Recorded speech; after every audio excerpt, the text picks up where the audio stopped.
والإسلام. Assalamualaikum warahmatullahi wabarakatuh. Alhamdulillahirabbil alamin.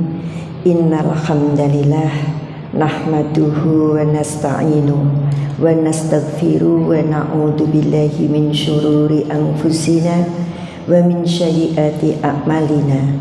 May yahdihillahu fala mudhillalah wa may yudlil fala hadiyalah. Allahumma sholli ala Muhammad wa ala ali Muhammad. Bapak dan bunda-bunda yang saya hormati, yang saya takdimi, yang insya Allah dimuliakan Allah Subhanahu wa Ta'ala. Alhamdulillahirabbil alamin. Puja dan puji syukur kehadirat Allah yang hingga kesempatan pagi hari ini limpahan nikmat dan karunia-Nya tercurah pada kita semuanya, sehingga kita dipertemukan dalam keadaan sehat walafiat. Salawat dan salam semoga tercurah pada junjungan kita Nabi Agung Muhammad Sallallahu Alaihi Wasallam beserta segenap keluarga, kerabat, sahabat dan para pengikut setianya, insya Allah termasuk kita semuanya. Karena kamu istimewa, maka aku sambut dengan istimewa. Wah, gitu nggih. Loh, apa istimewanya? Karena kamu di dalamnya terhampar mahfirah.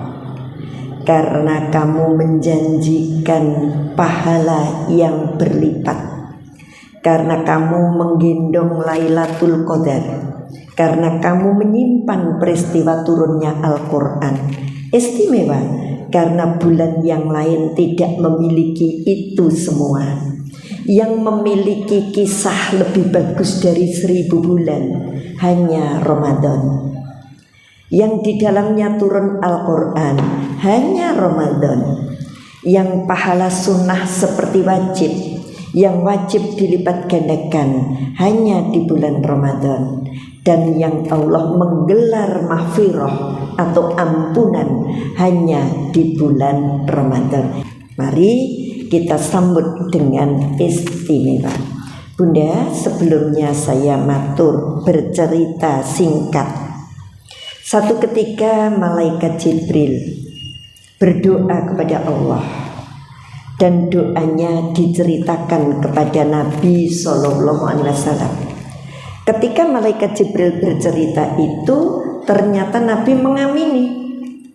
Nah, kita sebagai umat Nabi Sallallahu Alaihi Wasallam, kalau Nabi mengamini berarti kita juga harus setuju. Jadi bukti kita betul-betul sebagai umatnya Nabi itu enggak cukup sholawat yang dilisankan, tetapi bagaimana kita membenarkan ya perilaku beliau, kesuri toladanan beliau untuk kehidupan kita. Apa yang dikatakan oleh malaikat Jibril?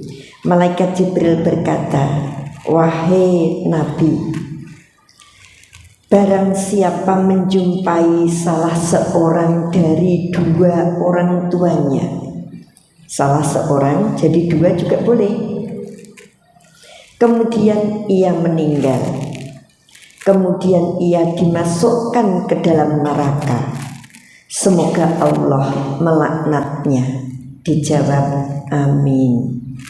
Apa maknanya? Kadang kita menjumpai dua orang, ibu dan bapak, malah kadang-kadang 4 karena mertua juga masih komplit.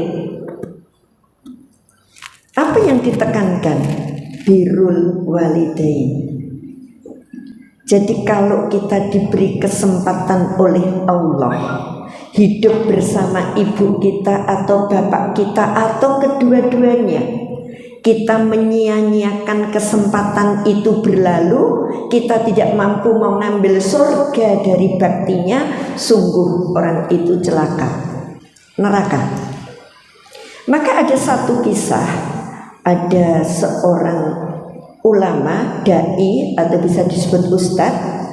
Beliau keseripahan ibunya meninggal. Kemudian seorang ulama ahli ilmu ini menangis. Orang-orang pada tanda tanya, masa kiai kok ibu mati nangis? Masa ustadz besar kok ibu mati kok nangis? Ternyata kiai atau ulama ini menjawab, ibuku meninggal. Aku menangis tidak menangisi ibuku, tetapi aku menangisi karena satu pintu surga tertutup untukku. Aku kemarin cuma ngecor teh sak gelas nilainya surga. Aku kemarin cuma balur balsem di kakinya nilainya surga. Aku kemarin cuma membetulkan selimutnya nilainya surga. Sekarang ibuku sudah gak ada. Ada satu pintu surga tertutup. Bunda, menjelang Ramadan, mari kita muhasabah. Seberapa yang sudah kita berikan kepada orang tua kita yang tanpa pamrih itu? Seberapa yang kita balaskan untuk orang tua kita yang laksana sinar matahari yang tak pernah berharap kembali? Seberapa? Mungkin kita keluh kesah ketika ditumpangi ibu kita. Saiki ra iso ngaji, ra iso ning ndi, repot ngurusi ibu. Mungkin sekarang nggak bebas jalan-jalan sama temen karena di rumah ada bapak.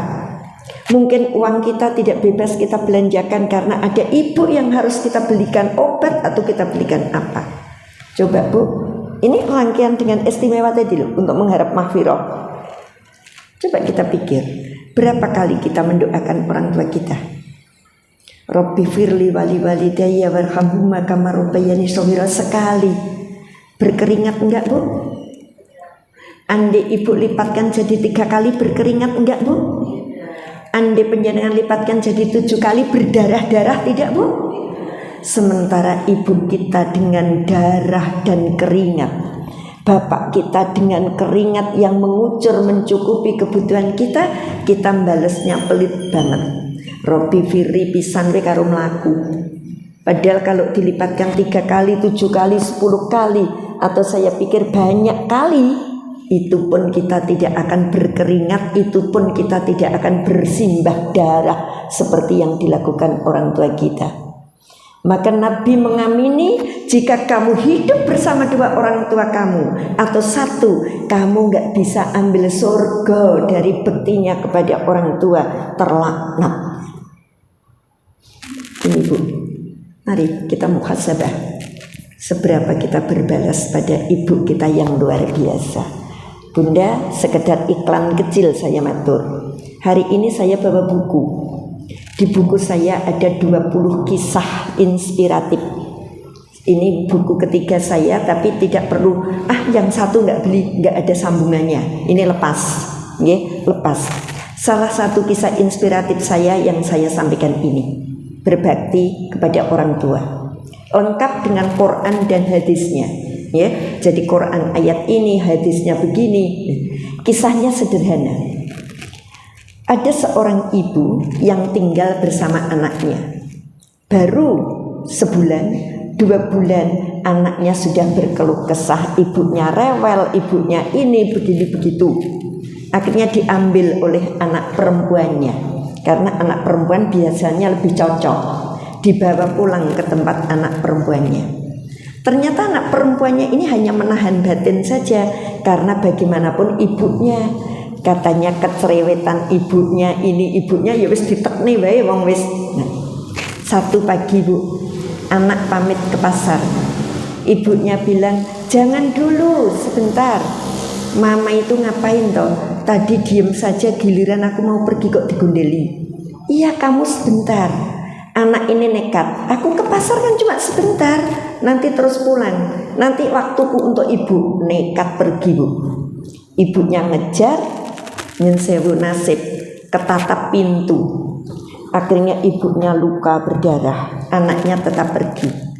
Sepanjang jalan anaknya cerita sama PRT-nya, "Ibu itu rewel ya, protektif. Ibu itu apa-apa gak suka. Tapi pembantunya luar biasa karena dia ikut sejak dia kecil. Tapi tidak begitu loh Mbak. Kalau ibu itu dulu waktu Mbak Iin itu menyebar baju yang habis disetrika, kata ibu itu malah anak perempuannya kreatif gitu. Ketika anaknya itu banyak nanya, ibu tidak bilang anaknya cerewet, tapi ibu bilang anakku pinter. Ini yang dilakukan oleh seorang ibu, nggak perlu mengeluh Bu. Nah, ketika anaknya pulang dari belanja, dia tidak mendapati ibunya karena ibunya terkapar di tempat tidur dengan luka memar di batuk. Terus dia tanya, kenapa ibu pakai ngejar aku? Kan aku sebentar lagi pulang, bla bla bla bla. Ibunya tidak menjawab. Ibunya mengambil sebuah sabut tangan yang kemudian dipegangkan ke anaknya.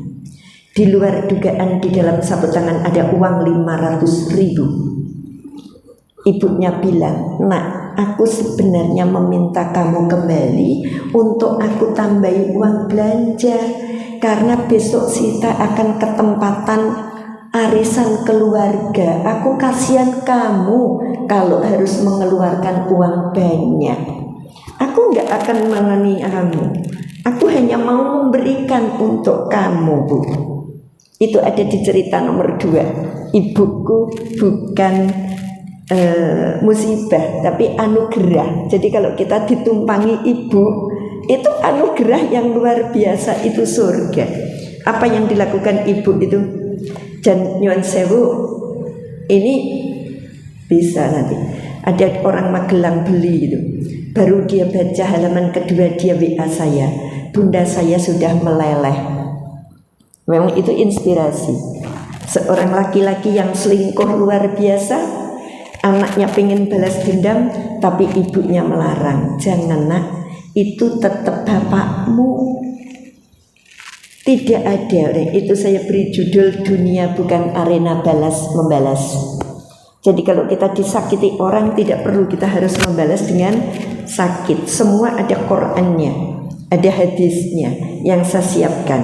Ini rangka Ramadan membersihkan diri, hilangkan segala prasangka, hilangkan balas dendam, berbakti kepada orang tua, kita muhasabah agar Ramadan kita temui dengan penuh istimewa. Yang satu.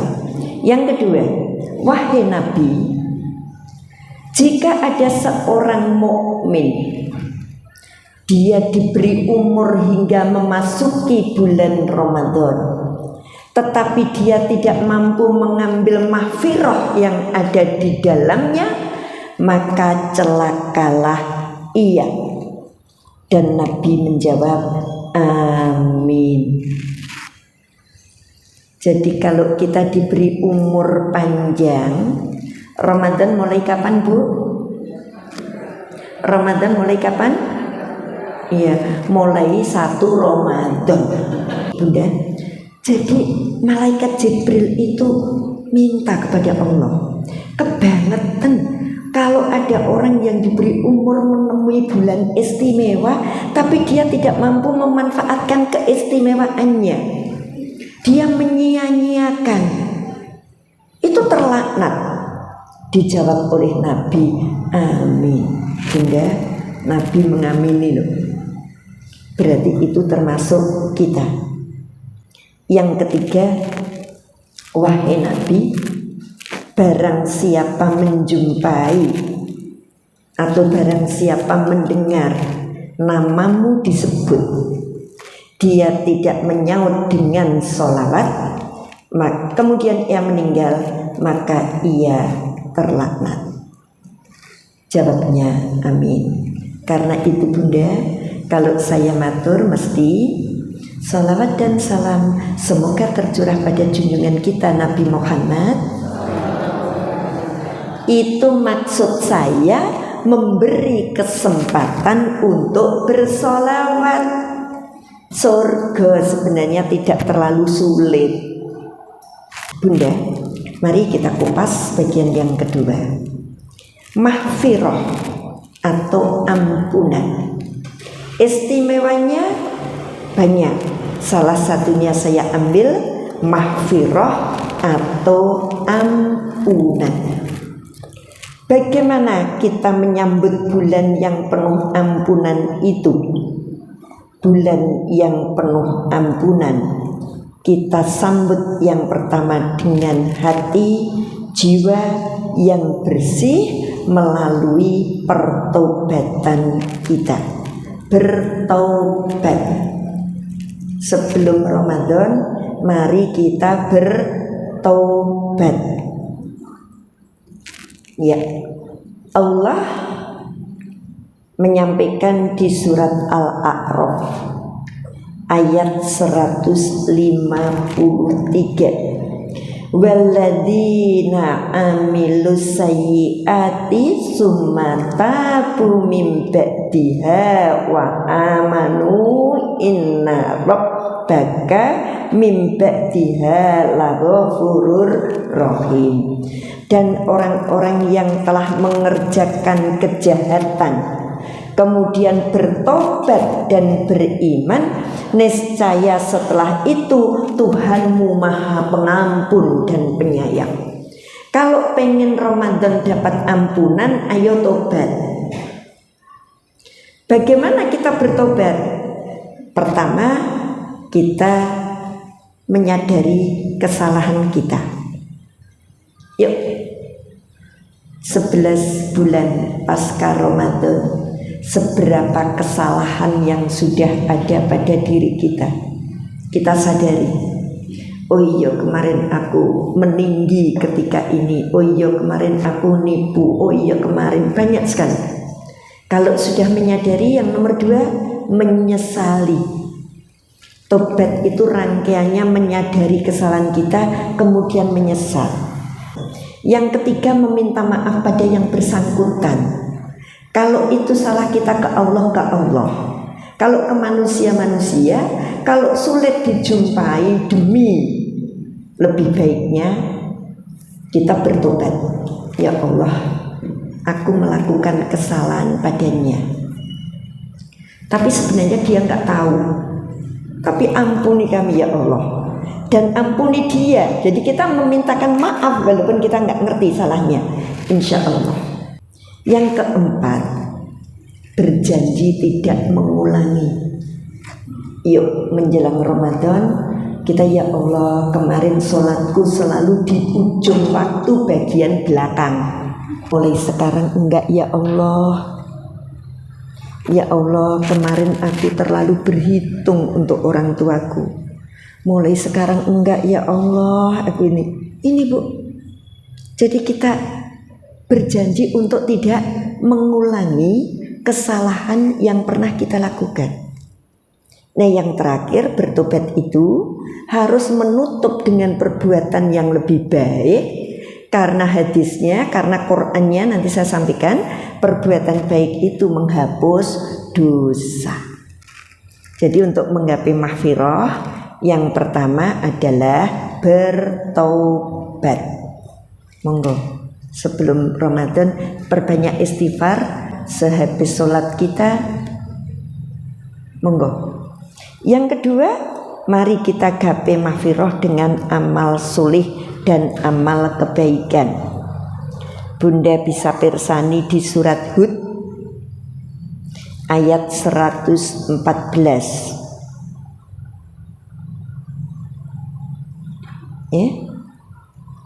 Allah berungkap, wa aqimis sholata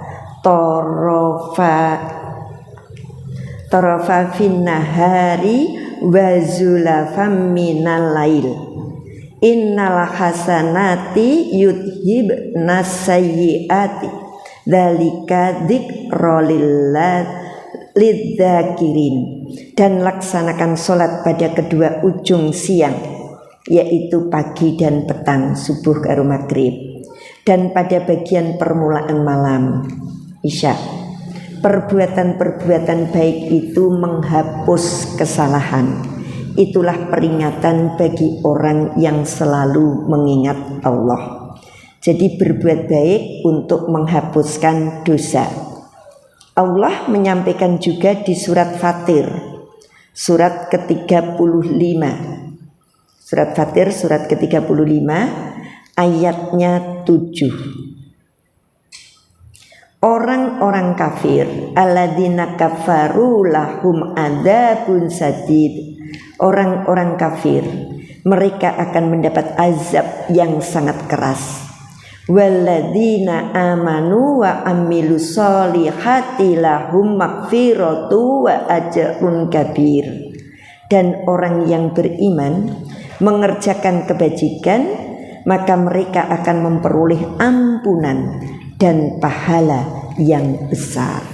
Monggo berbuat baik. Ramadan kita selalu berbuat baik supaya kita mendapatkan ampunan.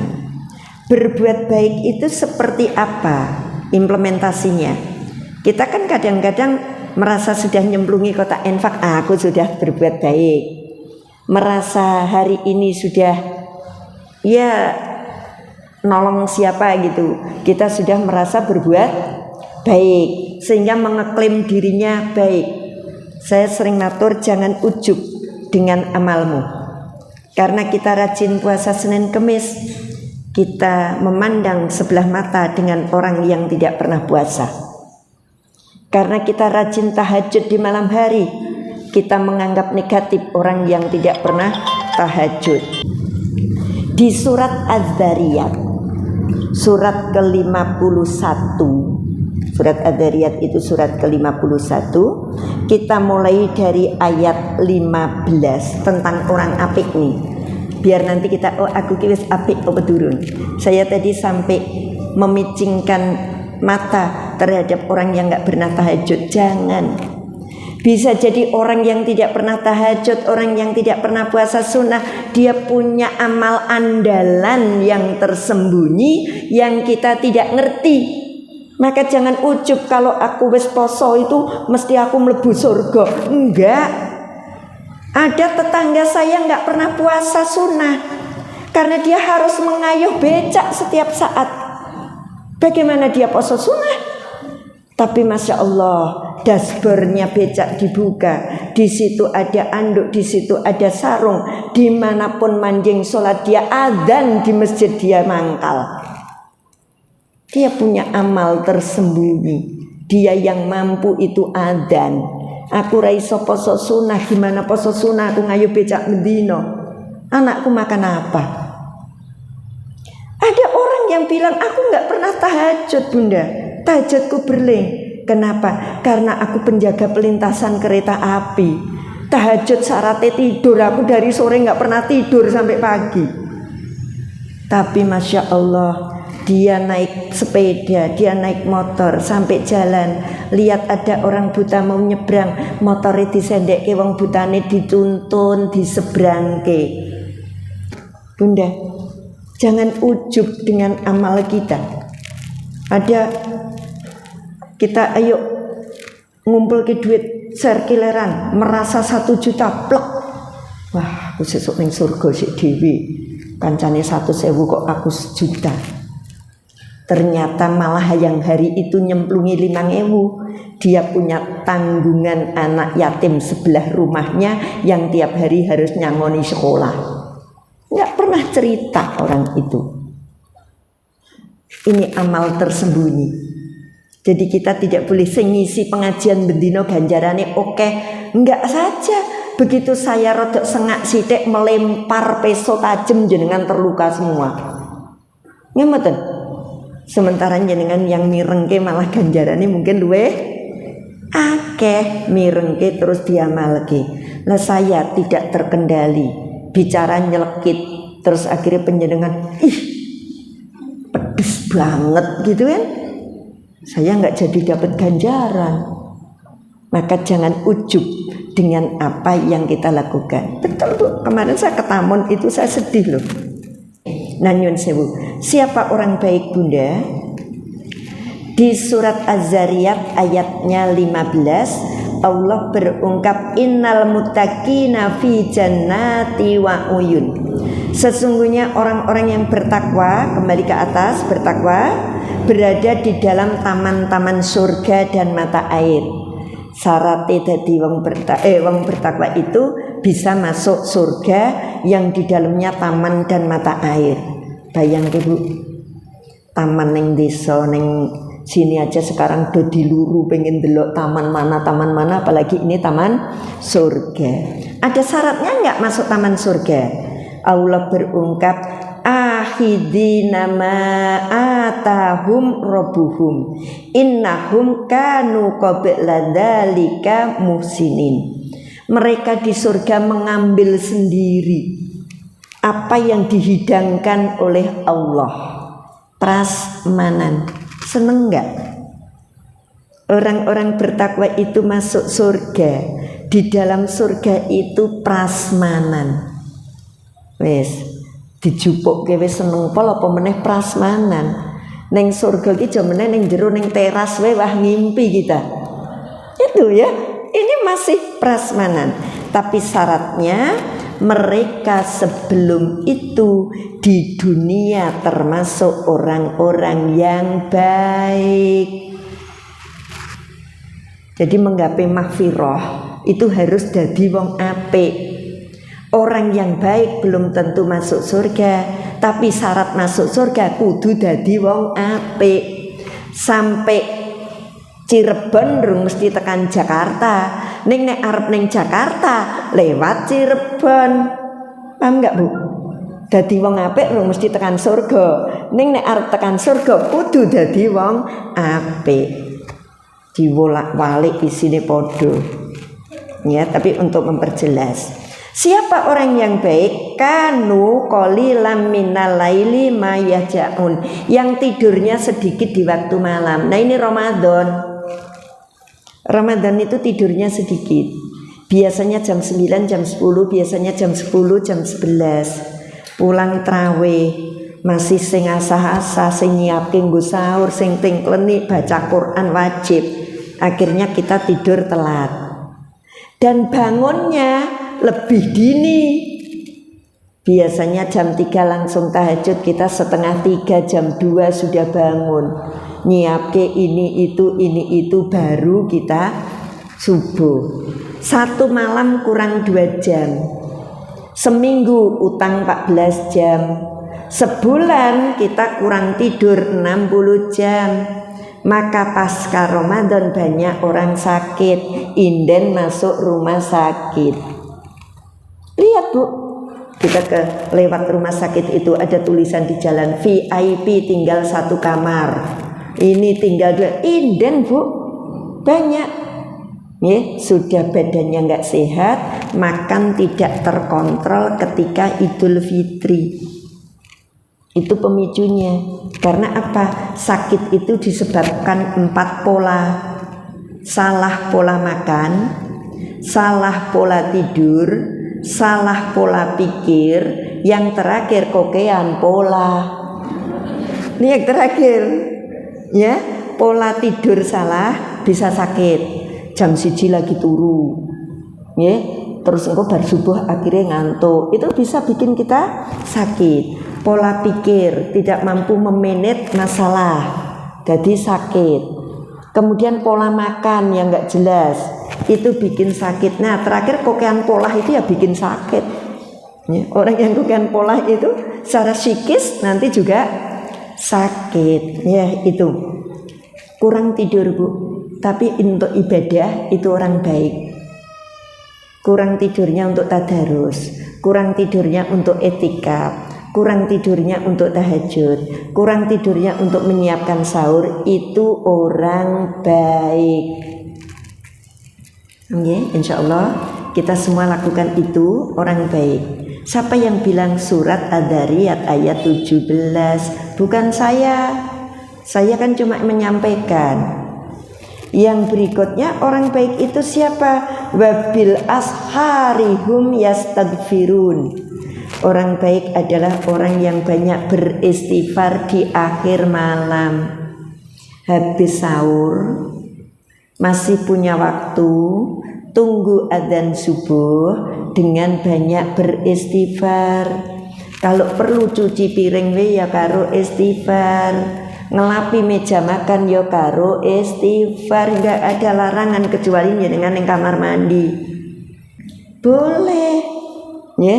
kita istighfar sebanyak-banyaknya. Ini juga surat Ad-Dzariyat ayat 18.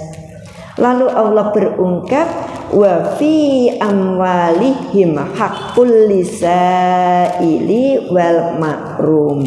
Dan pada harta mereka ada hak orang miskin yang meminta dan tidak meminta. Ramadan itu belum ada yang minta, bahkan sekarang belum Ramadan, tapi kita sudah menyiapkan. Saya sudah mikir, takjil masjid kono, takjil masjid sana, takjil ini yang takjil.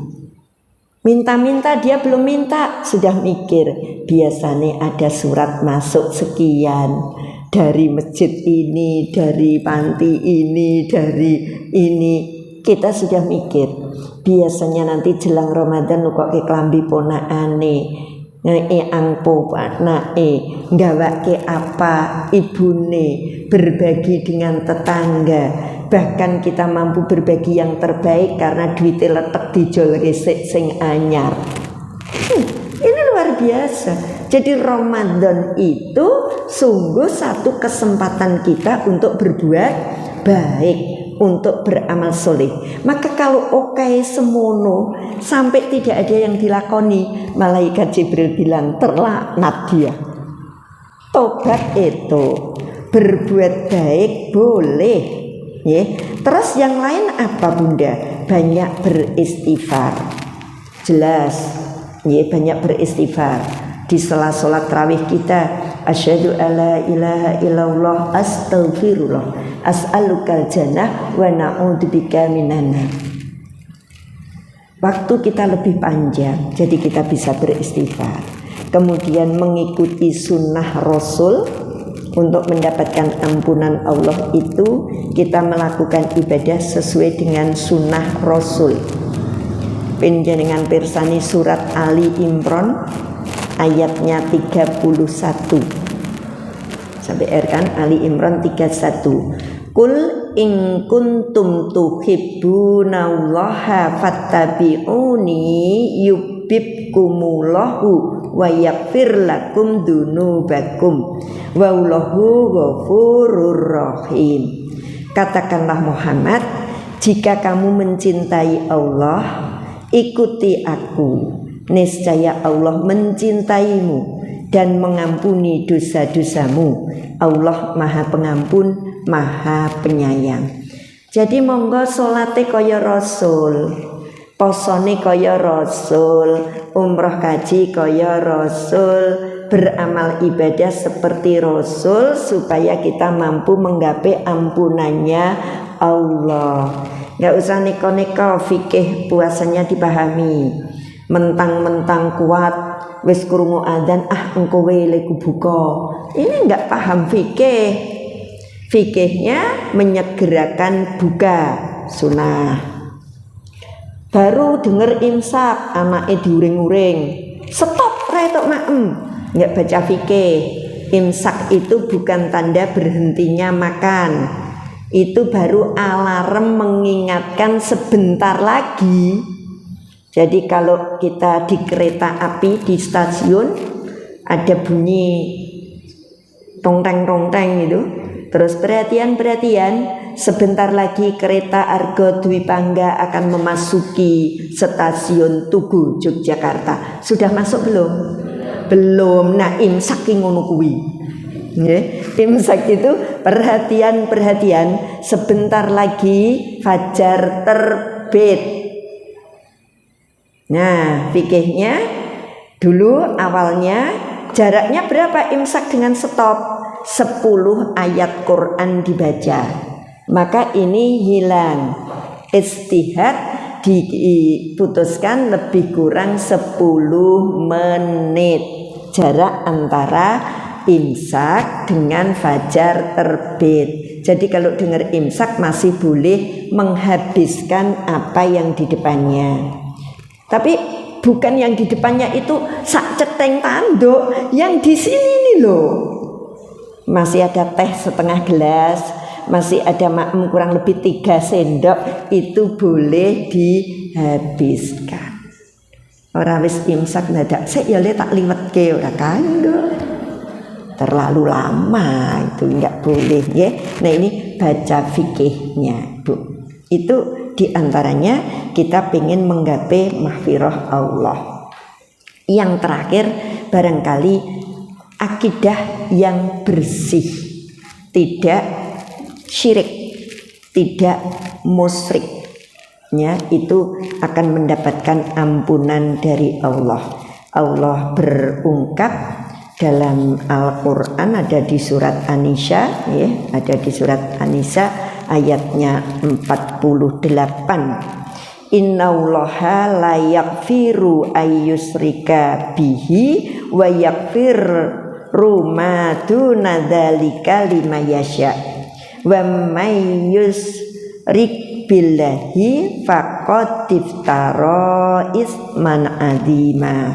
Sesungguhnya Allah tidak mengampuni dosa syirik, dan Allah mengampuni dosa selain itu bagi yang dikehendaki syirik. Monggo Ibu, ibadah yang baik itu tinggal sekarang persiapan yang pertama, niat yang betul-betul untuk Allah, lillah, biar lelah kita menjadi berkah, itu lillah, jangan tumpangi yang lain. Le mbok sregep salat ben lek etuk jodoh, apa hubungannya salat karo jodoh? Jodoh itu sebelum lahir, ketika ditiupkan roh Allah sudah menyertakan jodoh mati. Lah kalau sholat itu jodoh, wong kafir andi bojo kabeh. Ya enggak? Jadi jangan diniatkan itu, ya. Aku arep sedekah rono ben lek mundak pangkate. Jadi kamu tidak menolong anak yatim, tapi kamu memperalat anak yatim untuk menaikkan pangkatmu.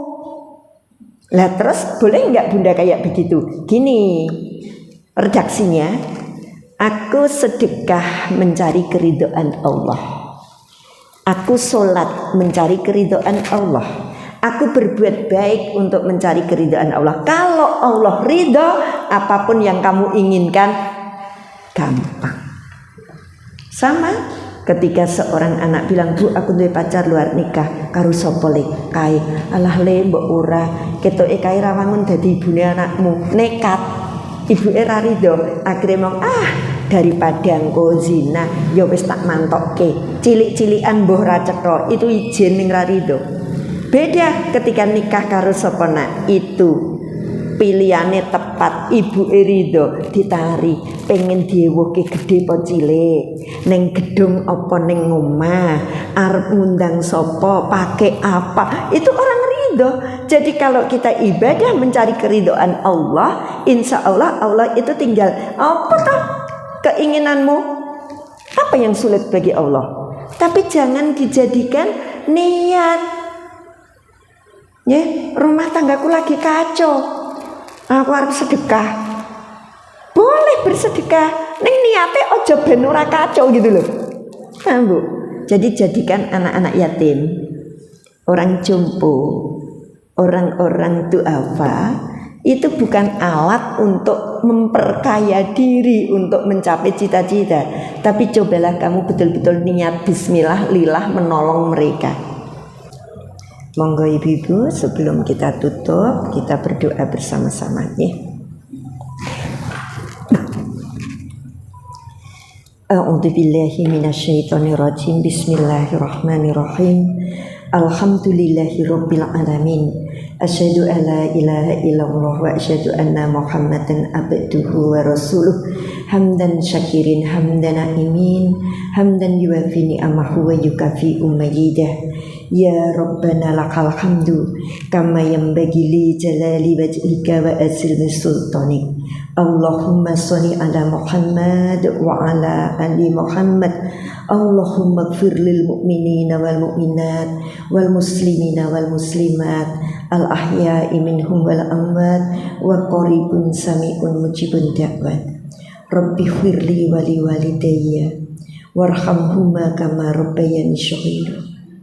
Ya Allah ya Afun, ampunilah kami, ampunilah kedua orang tua kami, baik yang masih hidup membersamai kami maupun yang telah mendahului kami. Cukupilah segala kebutuhan mereka dimanapun mereka berada, sebagaimana mereka selalu berusaha mencukupi kami. Bahagiakanlah hidup mereka dimanapun mereka berada, sebagaimana mereka selalu berusaha membahagiakan kami. Maafkan dan ampuni segala kesalahan mereka, sebagaimana mereka selalu memaafkan segala pola tingkah kami. Ya Allah, ya Tuhan kami, ampunilah para pendahulu kami, ampunilah pasangan hidup dan anak keturunan kami, ampuni saudara-saudara kami, kaum kerabat kami, teman sejawat kami yang pernah berbuat baik kepada kami, maupun yang melakukan penganiayaan, kezaliman, atau menyakiti hati kami. Ya Allah, ya Rabb, ampuni kami jika rasa syukur kami belum sebanding dengan kenikmatan yang Kau berikan kepada kami. Ampuni kami ya Allah jika kesabaran kami belum sepadan dengan cobaan yang Kau berikan kepada kami. Ampuni kami ya Allah jika keikhlasan kami masih terselip keluh kesah dalam menerima setiap takdir dan garis hidup kami. Ampuni kami ya Allah jika kepasrahan kami sering ternodai dengan prasangka dan keraguan-raguan atas kuasa-Mu. Ya Allah, ya Rabb, karuniakanlah kesabaran dan kekuatan kepada kami untuk menyambut hadirnya bulan Ramadan, menjalankan seluruh syariat-Mu untuk menggapai mahfirah-Mu. Ya Allah, karuniakanlah kami umur panjang, kesehatan dan kesabaran untuk mendampingi pasangan hidup kami, menghantarkan putra-putri kami menjadi putra-putri yang soleh dan solihah. Ya Allah, ya Rabb, jika hari ini ada saudara-saudara kami yang sakit, sembuhkanlah. Jika ada yang berkekurangan, cukupkanlah. Jika ada yang menderita, bahagiakanlah. Jika mengalami jalan buntu dalam menyelesaikan masalah, karuniakanlah solusi terbaik untuknya. Allahumma afrik alaina sabra wa tawaffana muslimin. Rabbana hab lana min ladunka rahmah wa hayyi lana min amrina rasada. Rabbana atina fid dunya hasanah wa fil akhirati hasanah wa qina adzabannar. Subhana rabbika rabbil izzati amma yasifun, wassalamun ala mursalin, walhamdulillahi rabbil alamin. Amin ya rabbal alamin. Sekali lagi mohon maaf. Assalamualaikum warahmatullahi wabarakatuh.